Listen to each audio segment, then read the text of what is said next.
Welcome to our second video about the IRAT for section 10.1. We'll address discussion of questions 2 and 3 in this video. Question 2, we've got a sequence that is defined recursively by c sub n equals c sub n minus 1 minus c sub n minus 2 with c sub 0 equal 2 and c sub 1 equal 5. We're asked about c sub 7. Well, we know that c sub 0 is 2, c sub 1 is 5. C sub 2 then is c sub 1 minus c sub 0, so that's 5 minus 2, which gives us 3.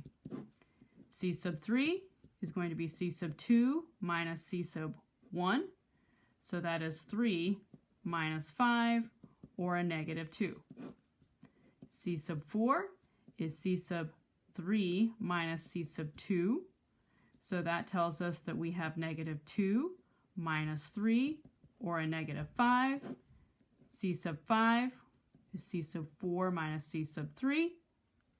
So that would be a negative 5 minus a negative 2 to give us a negative 3.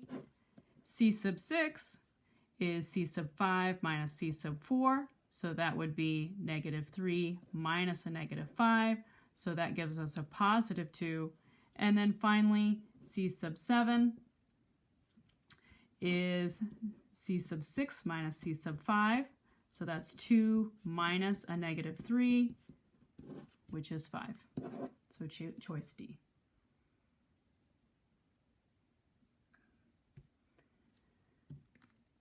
Number 3, we have a sequence that's defined for n equal 1, 2, 3, and so on by this rational expression. B sub n equals 3n cubed minus 4n squared plus 3n minus pi, all over 2n cubed plus 35n squared minus 23n. We want to know what the limit of the terms is as n goes to infinity.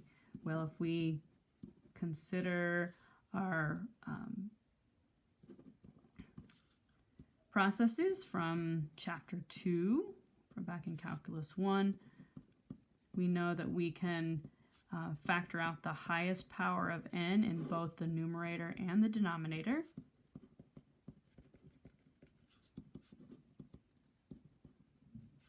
So in the numerator, our highest power is n cubed, so I've got 3 minus 4 over n plus 3 over n squared minus pi over n cubed.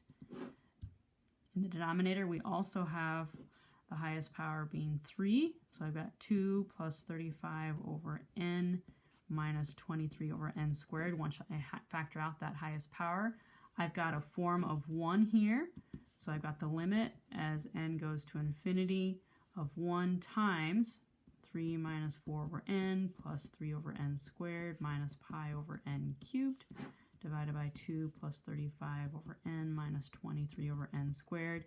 As n gets very, very large, each of these terms will go to 0, and we'll be left with 3/2. If we were to consider this graphically, we know that a sequence takes as input only the positive integers. So we're going to see what we call a discrete graph, meaning we've got inputs of 0, 1, 2, 3, 4, and so on. Only the positive integers, and we can see that as n gets larger, now we wouldn't necessarily classify 100 as being very large, but we can see that the terms increase in value and they're not exceeding the value of 3/2. So that's why we can see a horizontal asymptote at y equals 3/2.